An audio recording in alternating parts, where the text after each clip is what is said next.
Jennifer Lopez and Ben Affleck marry again? I can't believe it! Unbelievable! Welcome to Mirror Domains Movie News, your place for entertainment headlines. And on today's show, we're going to be talking about Halloween Ends, Scream 6, Predator Prey. Is it going to be a prequel? It isn't? But we start off today's show by talking about Jennifer Lopez and Ben Affleck getting married. Well, did they get married or did they announce it? The duo, who announced their engagement in April, filed for an official marriage license Saturday and confirmed the nuptials. Their nuptials. So they are married again. Okay, well, they didn't need to have a big ordeal of it. They got the license, they got married. Who knows if they're going to have a ceremony. But, okay.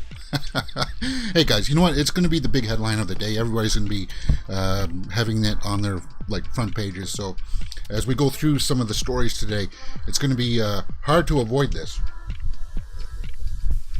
But what do you guys think? They're giving it another chance at romance. You know what? Here's the thing with J-Lo. She's been through so many relationships. It's kind of like my hopes is that she eventually finds somebody that she likes. She's been with Ben before, and they understand each other's problems, I would think. Hopefully they can make it a go this time for good. That's what I would want to say, because you want them just to be happy, right? That's what I want. And say what you will about their careers on the other sides of things. Cool. J-Lo and Ben Affleck, Bennifer 2.0, guys. As I said, you're going to see it splash through the pages as we go through the news stories today. So it's kind of, well, yeah, that's the big marketing thing. That's the big draw. Everybody wants to talk about it. As I said, as long as they're happy, I got no problem with it. All right, guys. So if you want to follow me on any of the social medias right there, you can. We do a movie news show daily, 12 p.m. Eastern, Monday to Friday. And, hey, I'm not going to bore you with all the details. Let's just get right into the rest of the stories. It's Monday, so it's time for the weekend box office report. For the weekend of July 15th to the 17th, 2022. Okay, so number 1 was Thor: Love and Thunder. Number 2 was Minions: The Rise of Gru. Number 3 was Where the Crawdads Sing. Number 4 was Top Gun Maverick. And number 5 was Elvis. The other new release, Paws of Fury: The Legend of Hank, only opened up at 6th, 6.2 million. But Thor: Love and Thunder hung on to the number 1 spot with 46 million. And we forecasted that on Friday, guys. I think that's now a big surprise right there. But Where the Crawdads Sing, 17 million. That's good. That's really good for the opening of that movie. Minions: Rise of Gru, I'm not shocked with that. I was, as I said, a little bit surprised with Paws of Fury: Legend of Hank. I thought kids movies would outrank even something like Elvis, sadly, but it didn't, so that's good. They don't have to rule the box office all the time, right? And then the other new release was Mrs. Harris Goes to Paris, about this older lady who saves up a whole bunch of her money so she can buy a dress from Christian Dior, right? Is that what I'm talking? That's what that is. Let's go in and take a look at some of these numbers. Let's take a look at Thor's numbers right now. See where it's ranking. 712.9 worldwide. Okay. Yeah. Despite its mixed reception, I still think it's going to make 900 million. Yeah. No? What do you guys think? Can Thor still make that kind of bank? Because it's got... Let's see what's coming out next week. The Gray Man... Well, The Gray Man was in limited release this week. But that's only going to be on Netflix. And then Nope. Nope comes out next week, right? So is Nope going to make... Let's say Thor gets chopped down in half there, around 23 let's just say Thor would make around 28 million. So will Nope make more than 28? I think it's going to make 35, maybe. Nope. So yeah, I think Nope will take number one next week. But let's continue on, taking a look at Where the Crawdads Sing. This is the new release there. 17 million domestically. It hasn't opened up in the international markets yet, so that's really good, actually. That's really good. What's the tomato meter for this? Where the Crawdads Sing. 36% by the critics, 96% by the audience. So the audience likes it a lot more than the critics. Let's take a look at what some of the snapshot reviews are. Where the Crawdads Sing is an old school southern melodrama told in big broad brushstrokes, says moviefreak.com. And that's a good review, right? Let's take a look at the bad one here. Stupefyingly bad. It is very much like a swamp, tepid and unmoving, says Sellon.com. New York Magazine, there we go. Let's take a look at it. This is a bad one too. The movie is resolutely faithful to the incidents of the novel, but it doesn't seem particularly interested in standing on its own, in being a movie. It feels like an illustration more than an adaptation. See if any other big names jump out at me here. I'll take a look at let's take a look at the Wall Street, no, not Wall Street Journal. Let's take a look at the real reviews. Where the Crawdads Sing is not without flaws, but it draws the viewer into its specific time and place and offers an engaging 2-hour escape into the life of a memorable individual. More movies today could learn from such an old-fashioned approach. So some people liked the approach, some people didn't. But, 36% by the critics. People don't care about that. If you're a fan of the novel, because you know that it did come from the novel, and I think that's the book. I saw that in Walmart the other day. Where the Crawdads Sing. It does have some interesting things going on about it. Like, was it inspired by a true story? The cast, Daisy Edgar Jones. And it's got a song in there by Taylor Swift. Guys, I got to give this movie a full chance. That's what I would say. And is it based on a true story? No. If you go and read some of these, it's kind of like, well, some of these characters relate to some news threads out there, but it's not. That's what this article says here over on Screen Rant. So I wouldn't pay that too much mind.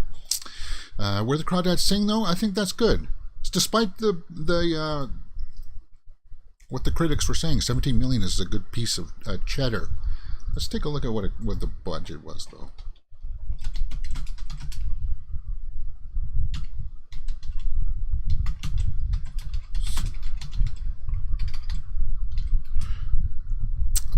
$24 million. Okay, so then that's really good.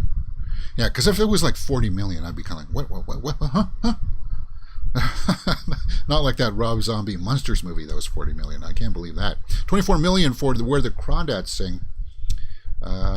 17 domestically, and once that opened us up into the international numbers, that'll be okay. So Where the Crawdads Sing, very interesting. Let's take a look at if there's anything else on this list that we need to take a look at.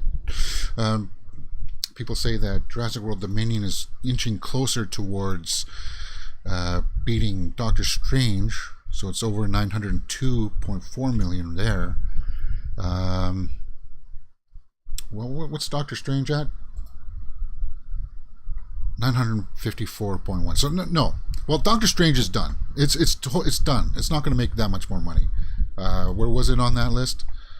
Doctor Strange is all the way down in 17th. It only made 72,000. Yeah, so it's done because it's in streaming release now. So can Jurassic World Dominion take it for the second most grossing movie of the year? We know the Top Gun Maverick is the number one right now. Can it make another 50 million? What week is it in? Jurassic World Dominion was 5th last week. It's 8th this week. So 6 weeks in. I think it can make. I think it will. I think if not, it'll be very, very close. Yeah. So that's a weekend box office. What was that? Mrs. Harris Goes to Paris. Let's take a look at that just quickly. 1.9. Okay, so it didn't really have that many theaters, only 980 theaters, so it wasn't a huge release. Interesting.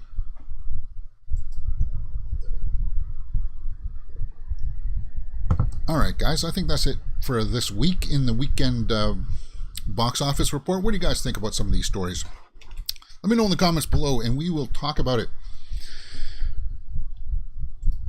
Yeah, Where the Crawdads Sing. I want to check that out.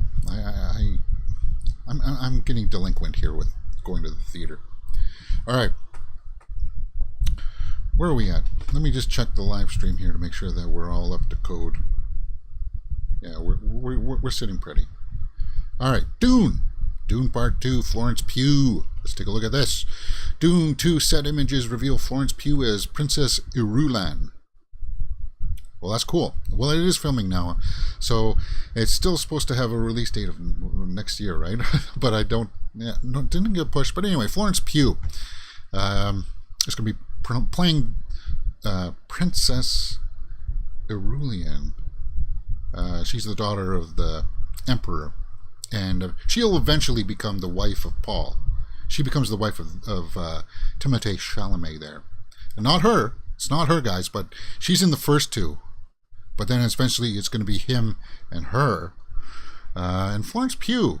Yeah, guys, you can't see that much. It's such a blurry image. It looks like maybe she's got a little bit of a crown on there or something, some kind of a ring on her forehead. And I wouldn't even be surprised if this is not her costume. This is something that she's walking out to the set with, like a robe of some kind. I don't. It's really not that much. But I am a Florence Pugh fan, and I was a fan of the first Dune. November 17th, 2023. Yeah, this is the release date for this one, and I'm very dubious if this is going to come out in 2023. I think it's going to be 2024. But there she is, guys. Florence Pugh. Not bad. I wish it was clearer, but it's not. I'm sure there are other images out there too that are floating around, but we're just keeping our eye on the project here. That's kind of like what I like to do. I don't need to know everything, but I'll definitely. It's Dune. I'm Denis Villeneuve. Come on, I'm going to check it out no matter what. Predator Prey quote. Predator Prey. Okay, so there's a quote out by the director, Dan Trachtenberg, says, Prey director does not consider it a Predator prequel. And I can understand why. Because it's not going to be tied to the other films. It's just a standalone Predator movie that takes place like in the 1700s. So, yeah, to make it a prequel, you would have to have it tie into the rest of the series, and this one doesn't have to, so I can understand that. Let's take a look at his quote. Maybe it'll give us a little bit more information. In my mind, this is not a prequel movie. This isn't. Let's tell the origin of the Predator. This is really something that's set prior to the original Predator movie, and the Predator creature in this one, this is its first time traveling to Earth. Oh, okay, so this is the first time. Yeah, but Predator Prey. You know that's coming out on Hulu August 5th. I'm still so bummed that it's not in theaters, man. I want to go check it out. It's one of my most anticipated, and I know that my expectations are starting to get a little bit away from me on this one. So I need to dial that back, marshal it back in so that I'm not let down if it's not that great. But, hey, you know what? I'll give it a fair chance and I'll keep my mind open for it. But this small quote here from Predator Prey, that makes sense, right? Because, yeah, it's the first time the Predator comes to Earth. It doesn't tie really that much into the rest of the lore. You would think, maybe. Who knows? I don't know. We'll have to see. Scream 6. Let's talk about Scream 6, guys. Dermot Mulroney character has surprising ghost face connection. Is this a spoiler? Is it? No, it's not. Don't worry about that, guys. It's not a spoiler. But what they do here is they just say that Mulrooney is one of the new faces appearing in the upcoming horror sequel alongside Ready or Not star Samara Weaving. And the two directors, they directed Ready or Not, right? So they've worked with Samara Weaving before. So that's the kind of connections that they're just trying to make here. Yeah, plot details for Scream 6 are currently unknown. We know that it takes place in New York City. So we'll have to see how that pans out. The duo behind the horror hit comedy, Ready or Not. Scream 6 began shooting this past June, but let's take a look at this quote here from Mulrooney here that says, I see it in your back, sorry, excuse me. I see it in your background over there, and you can tell, and can I tell you, I just watched Scream 4 and 5 to prepare for my role in Scream 6. They're great movies, which they are. Scream 4 is my least favorite out of all the series, but it's still good. It's so fun. I'm really thrilled to throw down with this great cast, much of the same lead cast from Scream 2022. They're making another one right away. Thrilled to join up, and we're shooting as we speak. Yeah, I play cops, so finally they're asking me to play cops here and there. This one is one of them. I guess I shouldn't say that my daughter is one of the victims. See, well, that could be a little bit spoilish, but I don't have to describe how or in what way, so that draws me into the story is strong family ties. Family ties? Huh. Well, it's not really that much, guys. He's going to play the cop that tries to help them out, solve the murders. I highly doubt that he's going to be one of the Ghostface killers, but maybe he could. March 31st, 2023, guys, is when this comes out, and that's a good timetable. I think they'll keep to that. If they're shooting it now, Scream is one of those movies that doesn't require a whole bunch of CG or visual effects in post-production. And, yeah, interesting. In the end, it's really not that much. He offers you a little bit of threads here and there as to what some of the possibilities were, but yeah, we'll have to wait and see how that pans out. What do you guys think about that? Let me know in the comments below.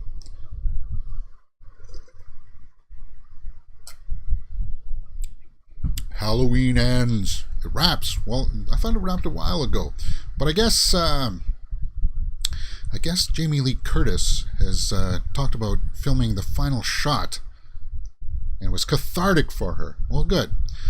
Jamie Lee has been in the headlines recently. She came out with kind of a weird statement about Ana de Armas, because they worked together on Knives Out, and she said, well, she didn't know who she was or something. And it was really a weird comment. But anyway, I'm not going to get into that. Let's take a look at what she said about her final shot. I just finished it, I just 3 weeks ago finished shooting the last shot of Laurie Strode. It was deeply emotional and cathartic, the last shot. Now, does that mean that she's dead, or does she walk away into the sunset at the end? Because that could be the last shot too, It doesn't mean that she has to die. Everything just said is what happens. I mean, when you call her a final girl, I never really understood how important that name was until I made this last movie. And now I really understand it, and I think you'll be very happy. So, well, again, this is kind of like the Dermot Mulrooney quote from Scream 6. It's just giving us little threads. It's not really spoiling it too much. So, yeah. She said it was cathartic. And because she's been with the franchise since its beginning, she's been in a couple of iterations. Halloween... H2O and was it Resurrection, which was awful, by the way. But you know what? Halloween ends, and that weird quote that she had. I don't know, guys. Sometimes some people they open their mouths when they shouldn't, and it just diarrhea comes out. But hey, it happens to the best of us, right? Sometimes you just gotta roll with the punches. But what do you guys think about that? Halloween ends, it wraps. She was cathartic about it. Really not that much, right? Blue Beetle set photo. Okay, we got a new image from the Blue Beetle movie that's coming out, and it's just a little behind the scenes set photo. Gives us best look at his hero's costume yet, and this is from the guy who was in Cobra Kai is going to be playing the Blue Beetle, right? Yeah. Who else is in this? Alongside Meriduena, I don't know what the heck. Includes Bruno Marquezine, Belissa. Okay, I don't recognize any of these names. Susan Sarandon is going to be playing the back. This name looks familiar to me. Who's this? Let me just search this up. Pita Colorado. I must have looked at her already. Her IMDb. So I must. Oh! She was Predator. She was in Predator. Prey. No, not Predator. Prey. She was in Predator as Anna. Okay, so she's going to be in the Blue Beetle movie. Oh! She was in Predator 2. No, she wasn't. I'm pretty sure she wasn't.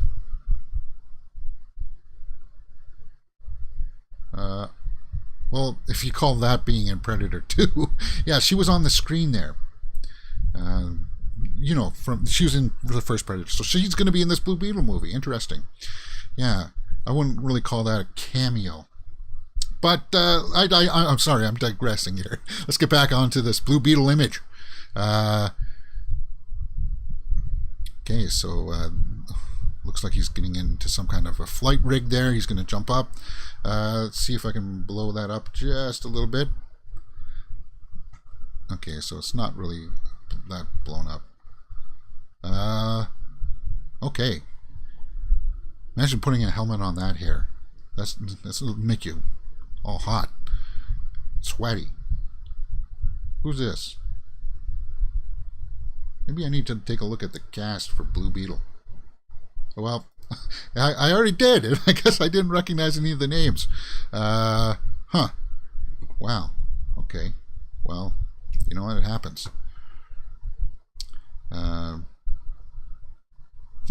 What do you guys think about this Blue Beetle movie? Are you excited for this? I guess I'll tell you this. I don't know anything about this character. August 18th, 2023 is when this comes out. And I guess it's part of the DCEU.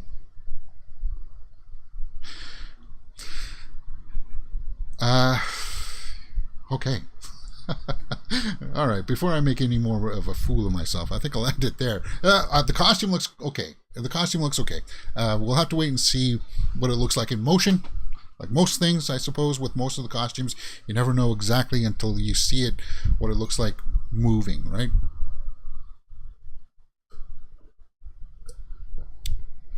All right. Let's go to, this is a little bit more in my wheelhouse. More Bill and Ted movies. Keanu names Alex Winter as favorite co-star. Let's make some more Bill and Ted.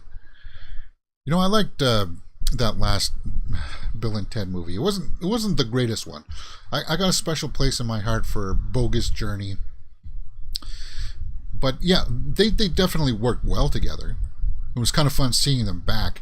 I don't know if they really need to make another one. So let's take a look at the quote here from Alex Winter. No, from Keanu Reeves, July 29th on Entertainment Tonight. They were asked about some upcoming projects, and he said who is if any co-star in his career that he want to team up again with. So he was doing press for DC Super Pets, and he was asked if he wanted to team up with somebody again. He said Alex Winter. Let's make some more Bill and Ted. Huh. Out of all the choices, he would choose Alex Winter. That's cool. And they did a good job. They did. Now, Bill and Ted. Guys, what's this quote here? When it comes outside, Alex Winter said with Movie Web, I would love to do that. Are you kidding? Anything that even vaguely approximates Gene Wilder. His career I will never come close to, but I can scratch and feel. Oh, count me in. So yeah, he'd be up for it. Yeah, of course they'd be up for it. But I mean, where would you take it? You kind of already did like the aging parents that were neglecting the kids, and the kids really were the ones that wrote the song and not them. Samara Weaving was in it, oddly enough. I don't know, guys. I don't know. They said they... Okay, well, here's the thing, too. Does it have to be a Bill and Ted movie that you guys appear in? You can be in something else together. That's something I never understood. Is that it's kind of like, well, we got this big cast. It's got to be the same type of movie. No, it doesn't. I like it when they change things up. I do. But we'll have to wait and see how that all pans out. I don't think anything too much will come of it. I don't expect so. But it's just kind of a cool thing that Keanu Reeves doing some press tour for the Super Pets movie. Look at that.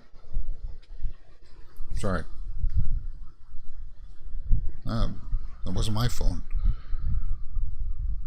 I hope there's not a bug in here. I heard a small vibrating sound. Like, you know when you put your phone on your desk and you hear that... Well, if I get stung by something, guys, what do they say? Hey, and sometimes it happens, you know. Talking about getting stung with something here, though. I don't understand this article from Sylvester Stallone, and I don't understand its stance. And maybe I'm being bullheaded about this. Sylvester Stallone calls out Rocky series producer over ownership rights. I want to leave something of Rocky for my children. Well, you are. You're leaving a legacy of what, 7 movies of Rocky? What do you mean? You want to leave behind some kind of monetary? Well, why? You're rich. Maybe cut back on living the big, huge lifestyle and put it into trusts for them. That's what I would say. Because do your kids really need a piece of the pie from the Rocky series? Anyway, guys, I read this story on a couple of sites here. This is on Variety. And it's like he's trying to guilt trip the owner of the rights, who's like 93 years old. He's like, come on, you're 93 years old. Be a good chap and sign it over to me so I can give it to my kids. It's kind of like, yeah, Irwin Winkler, implying that the producer behind Rocky films and its sequel series created is withholding a significant financial stake in the franchise from the actor. Well, it's not. You're just.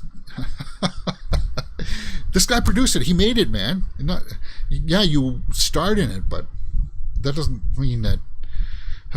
Yeah, I see. This is where I'm just kind of. Maybe I'm not having the right perspective here. The 76-year-old Stallone shared a portrait of Winkler as a knife-tongued serpent through his Instagram Sunday morning. A knife-tongued serpent? Is that you mean like forked tongue? Because forked tongue means you like snake. I don't know. This image came alongside the caption of calling for a fair gesture from the 93-year-old producer. So he's saying, before you kick off, make sure that you sign it over to me so I can leave it to my kids. But you're already rich, dude. You're rich. You don't have to work another day in your life. And if you spent your money properly, your kids don't have to work another day in their life. So what are you talking about? Yeah, it's what's left, passing it only for our children. Yeah, so I don't like this. I don't like, because he's trying to use his age against him, like the fact that he made it to 93. He's saying, well, before he died, make sure you pass it. Make sure you die. Pass it to me, like. And I know that a lot of fans out there say that. Annuities can be purchased. I am sure Mr. Winkler will sell you whatever ownership you want. Yeah, so buy it from him then. Because remember, you're rich, dude, so what the heck are you talking about? and as far as the legacy, you star in those series, in those films. It's just, for me, it's starting to get into that territory of like ugliness, and I don't like that. You just feel entitled that you own something when you really don't, and you're trying to use your pulpit to pull that over. It's a bad look for Sly, but he's made some other questionable decisions in his life recently too. So hey, you know what? He's still making movies, and aside from his personal life, guys, I still enjoy the movies that he's in. So we'll have to see how that pans out. All right, so we got some various TV headlines here that are listed in the description, and we'll get into them right now. Talking about certain things. Emilia Clarke opens up about her health issues during Game of Thrones. Now I've heard something about this a while back. Like, she had 2 brain aneurysms while she was making Game of Thrones. That's awful. And I guess she's lucky that she can still talk. That's oh man. That bums me out, because she's a great talent. She is. She truly is. The amount of my brain that is no longer usable, it's remarkable that I'm able to speak, sometimes articulate. I'm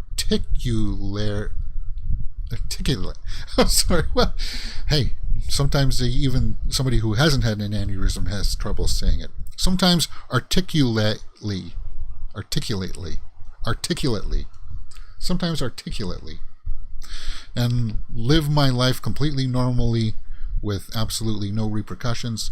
I am in the really, really, really small minority of people that can survive that. And she's fantastic. She's my queen. You know what? If you're even when she went crazy, I'd still stand behind what she was doing. As long as she didn't threaten to throw me in jail or something like that, I'd still serve her. But well, that's just what happened in Game of Thrones, and I'm glad that she survived that. Maybe that's why we haven't seen a whole lot of works from her, because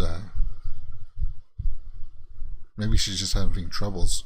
Like, we've seen some rom-coms from her and stuff that were kind of like meh, but she's still a good actress, and I'm glad that she came through. And that's scary. That truly is scary. But that's been in the pages, the social pages, so I thought we would talk about that. Moving on to Mathew Modine. Mathew Modine refuses to believe Papa died in Stranger Things 4, calls for Stranger Things, or for Season 5 redemption. So this is a little bit of a spoiler, guys, but it's been out now for more than 17 days. Papa was episode 7. And it was a great episode. It was a really awesome episode. And I don't know if you can survive, man. You took one in the chest. There is one way. There is one way that perhaps he could maybe come back. Because people have speculated that there's something weird going on with him, that perhaps he could have special powers. But like he's able to use powers like 11, but maybe in a different way. But that's why he's researching all of this stuff. But I don't think so. I think he's done. I know he would like to have a little bit of a redemption, but you had the chance to redeem yourself, but you tried to kidnap her again. It's just, it was an ugly situation. What do you guys think? Does Mathew Modine deserve another shot? They still could redeem him through flashback and give us a little bit more detail into what his full motivations were. Because I'll tell you this, in Stranger Things Season 4, you got the hint that they were doing more than just going after one, right? They were doing more than that.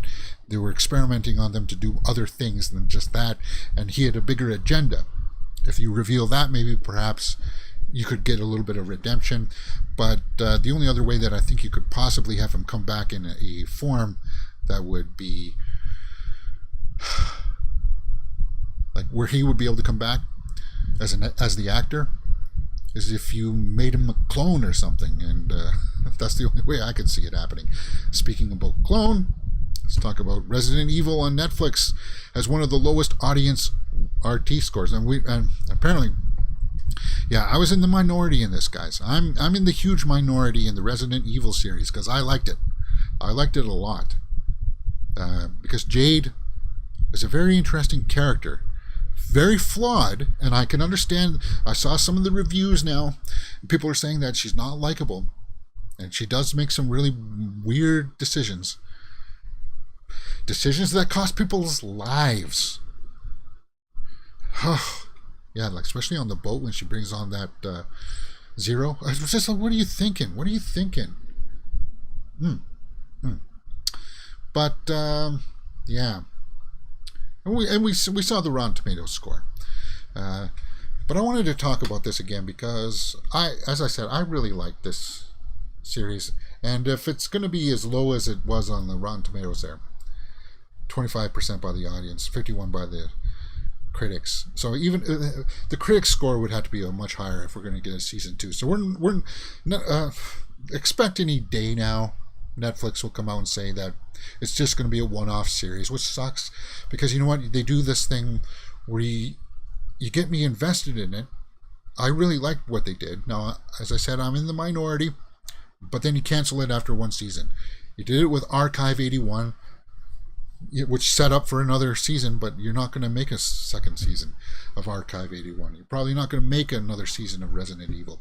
And as I said in my review, if you're expecting like an adaptation of the video game, you're not going to get that in this.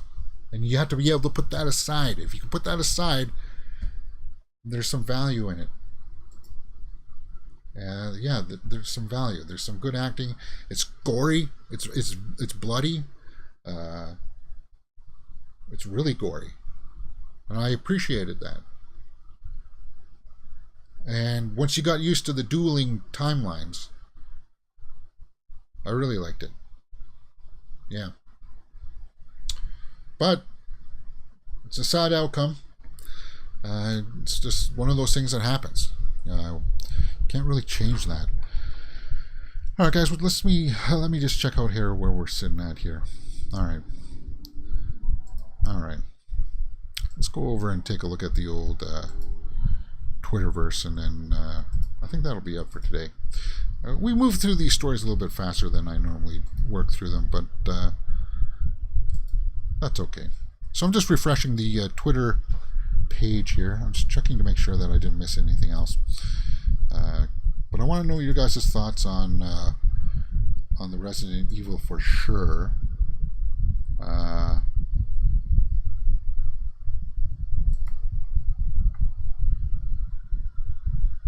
Okay.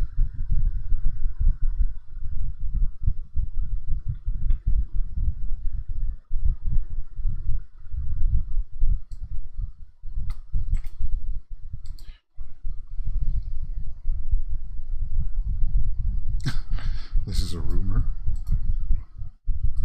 All right, let's take a look at the old Twitterverse. See what's going on out there. Spielberg has directed the video for Marcus Mumford's Cannibal. The first time he has directed a music video in his career. I don't know who Marcus Mumford is, but I guess Kate Capshaw, his wife, was the art director. Very interesting. Okay. Huh. Must be an artist they enjoy. Lupita Nyong'o has joined TikTok. Has she? Cool. Steve Martin has released the music video for Angel in Flip-Flops from Only Murders in the Building.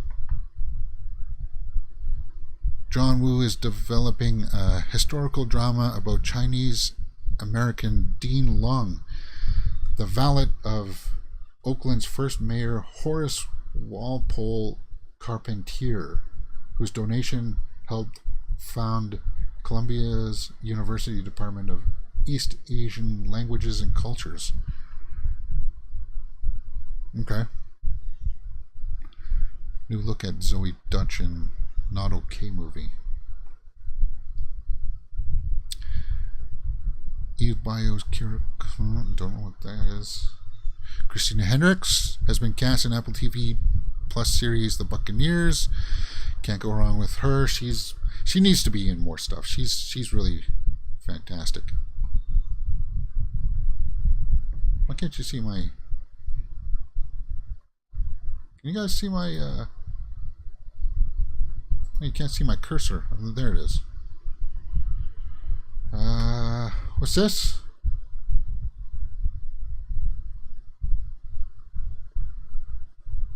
Don't know who any of those actors are. Sorry. Carrie Cracknell's reimagining of the last completed Jane Austen novel might not be charming enough to court audiences, but it certainly qualifies as a pleasant distraction. The Persuasion that's out on Netflix with Dakota Johnson. Apparently, it's got like 20% on Rotten Tomatoes or something. It's not that good. Filming has officially begun. It's officially begun. Well, we know that because we saw images of Florence Pugh, and it's actually started to film a while ago with some second unit stuff. That means pickup stuff, like you need a hand picking up a cup, or you need a stunt team to drive something down somewhere. It's that kind of stuff. But I guess today would be the first official day that starts. Okay. All right, and look at the side here, guys. See, there's the J-Lo Ben Affleck stuff. I told you it's going to be all over the place. Love is a great thing. They tie the knot in a small ceremony. Okay. Dermot Mulroney has spoken out about his role in Scream 6. I play a cop. Yeah, we saw that quote. Docra Montgomery by Instagram. James Newton Howard will score The Hunger Games, The Ballad of Songbirds and Snakes. Okay.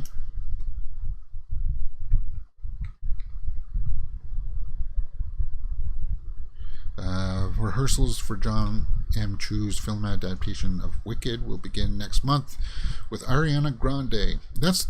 I'm curious to see what she can do as an actress.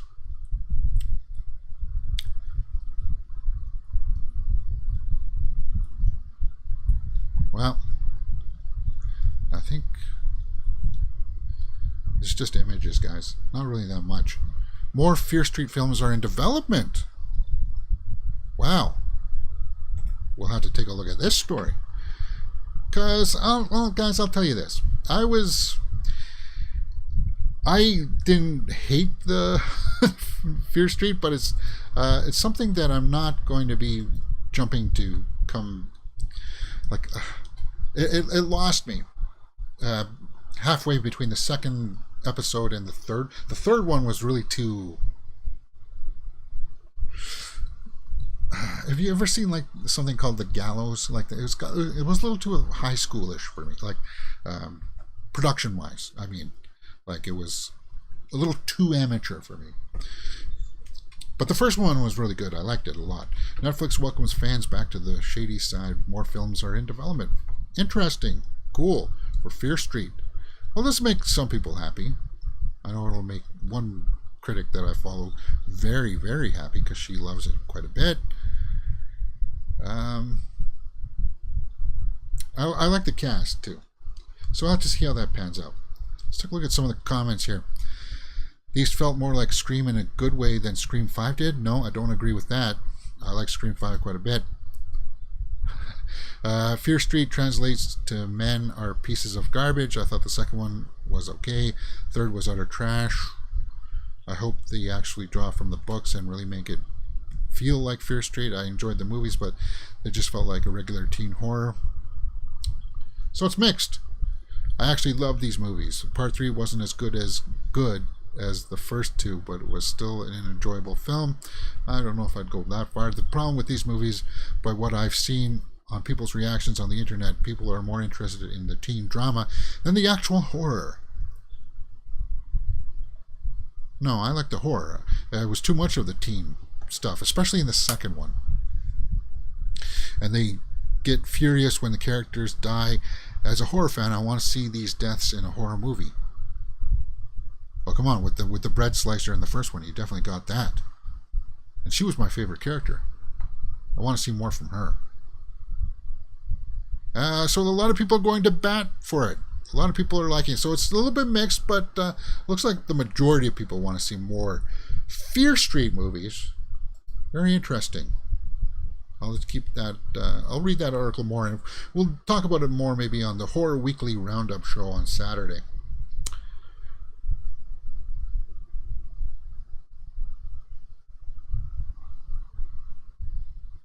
Jonathan Groff and Ben Aldridge will star in a couple of M. Night Shyamalan's upcoming horror film. Star as a couple. Oh, okay, as a couple. I thought they were going to star in a couple of his movies. Knock at the Cabin.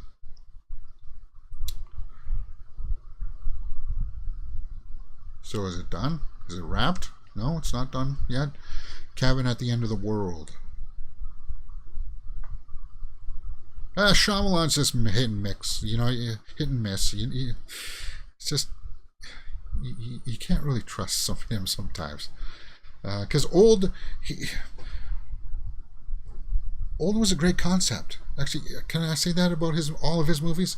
About Shyamalan, he always has these great concepts, but he just fails sometimes in maybe sticking the landing. Yeah, that's what I would say. Because I like The Village, and I like the concept of Lady in the Water quite a bit. But it's the endings that just kind of like, woo. Alright, I think that's pretty much it for today, guys. I don't see that much more here.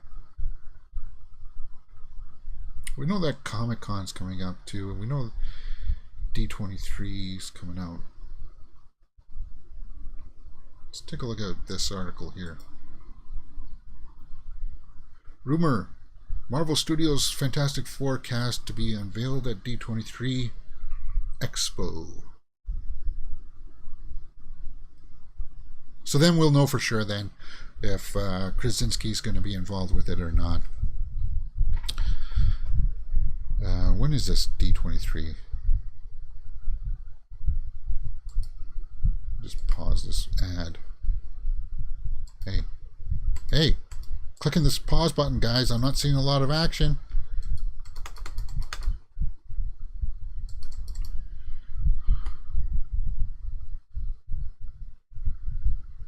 All right, whatever.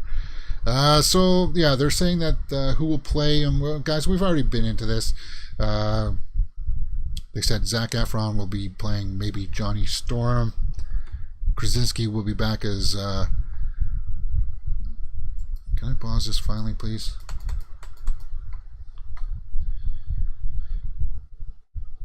And who knows?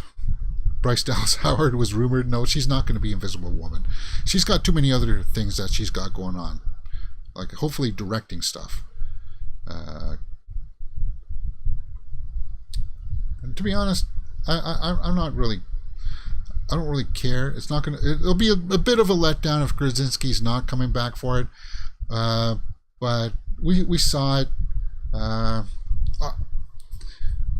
have to see how this goes, because I think this will be the next big thing that I'll be looking forward to in the MCU.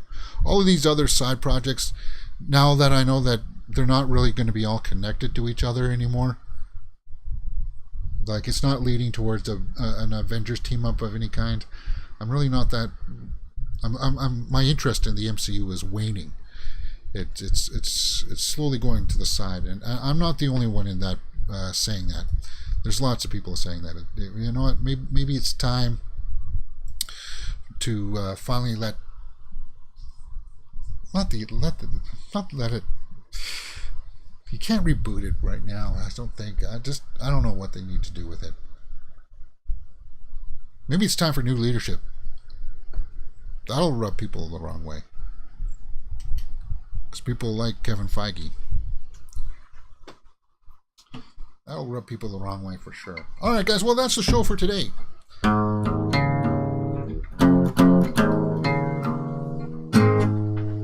I don't really have anything more to do today, so...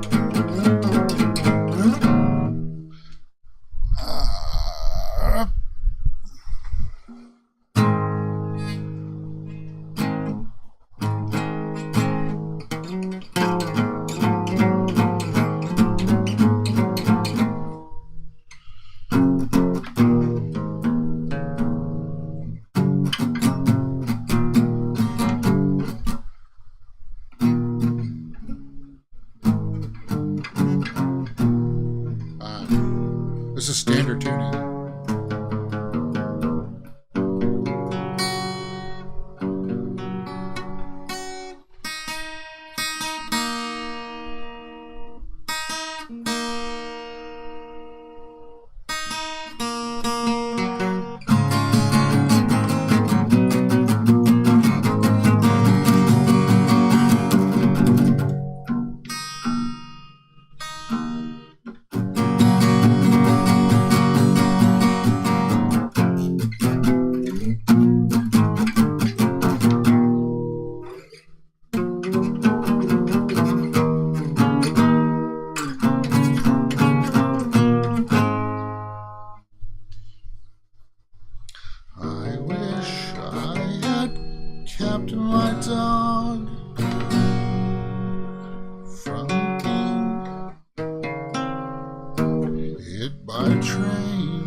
That's a long time since I played that one.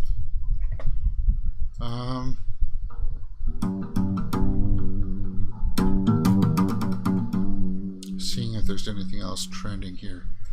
I guess I should check out if any trailers dropped.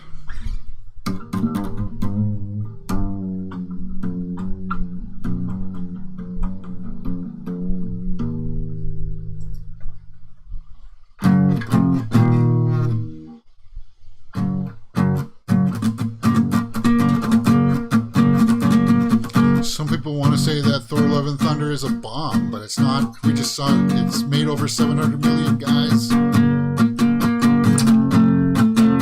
I think Thor: Love and Thunder will probably make 900 million. And that definitely won't make it a bomb.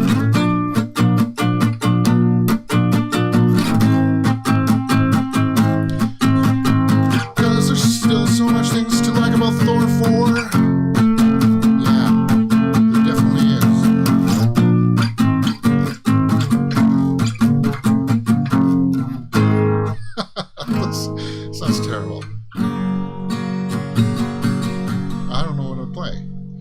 I'm not used to standard tuning. What did I do? I was playing some Nirvana with...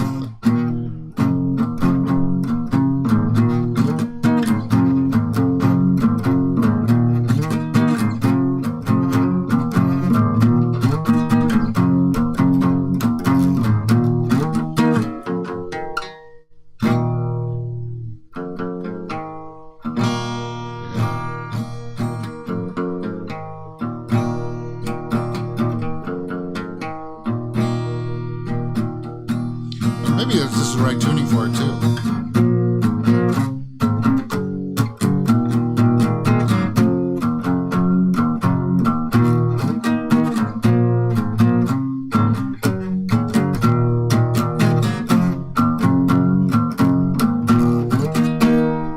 I think I already played this one for you guys. Do I know how to play the second song on there? Grandma, take me home. Grandma, take me home. Yeah, so that one doesn't do too much. Then Stain is in drop D, so I can't do Stain.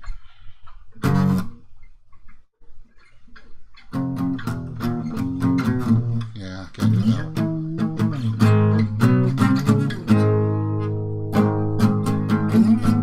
I don't know. Doesn't look like there's any new trailers that dropped. So I can just leave this on and do whatever the heck I want. That's cool, isn't it?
I can't remember how to play that one.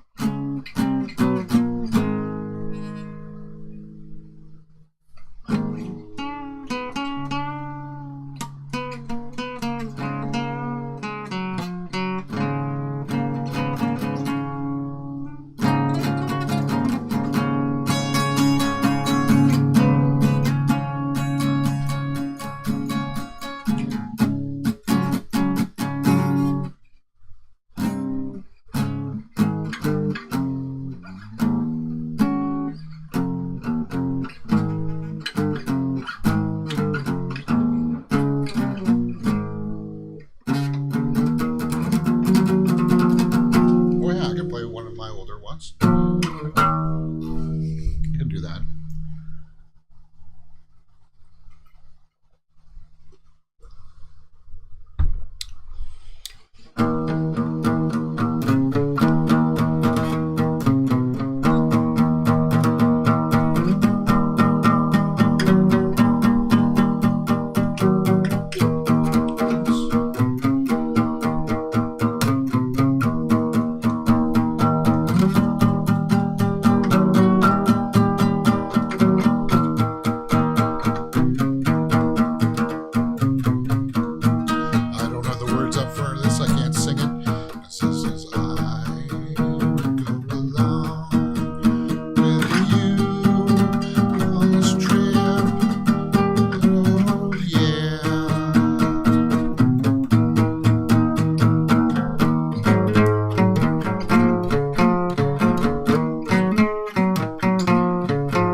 Back into I wish that I could never see you, and I know that you can bear me.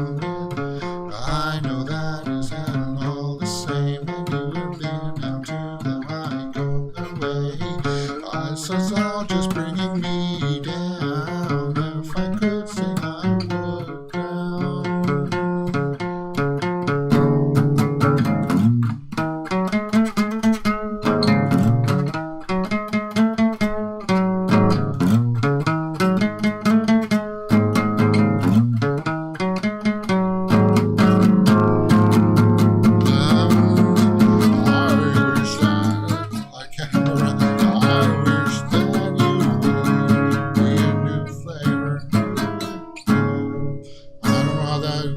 Bridge part goes down. I wish that you would see that out there. But that would be a different. That would be changing the key if I did that, right?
that I did. The original key was going to be an E. This song.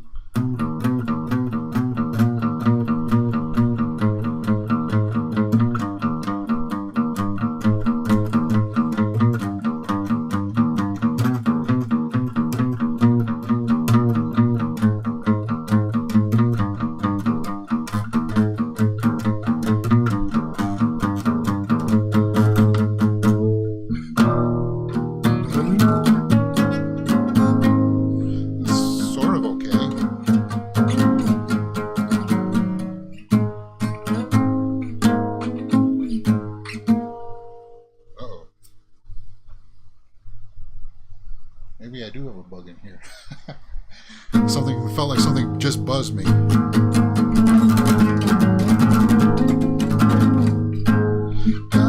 Continue forever to raise this band sensor. The lesser is greater.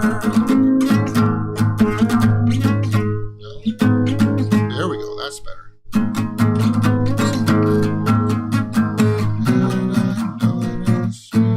That doesn't sound right.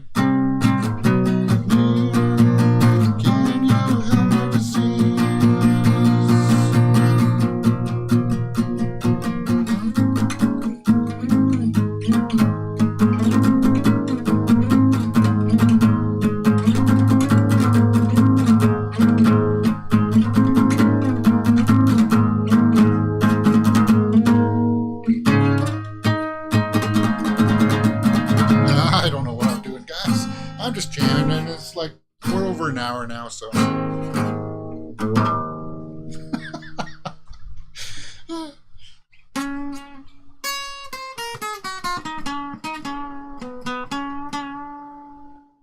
Ooh. That was a good transition into the flat.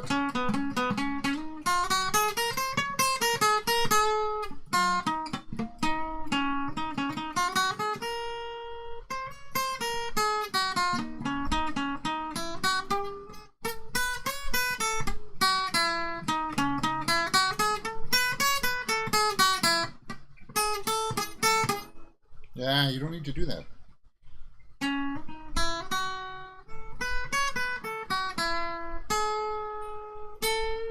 Ah, whatever.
Just going from the 1 to the 5. Yeah, that's all I'm doing.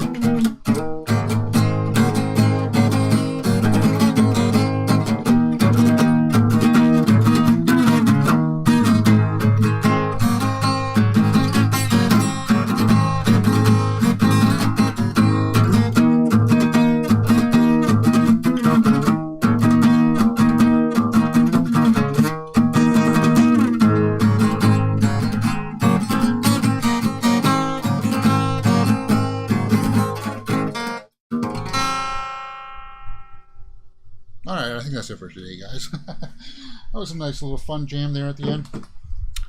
Just messing around. Not really having any kind of an agenda with that. We'll be back tomorrow for more movie news.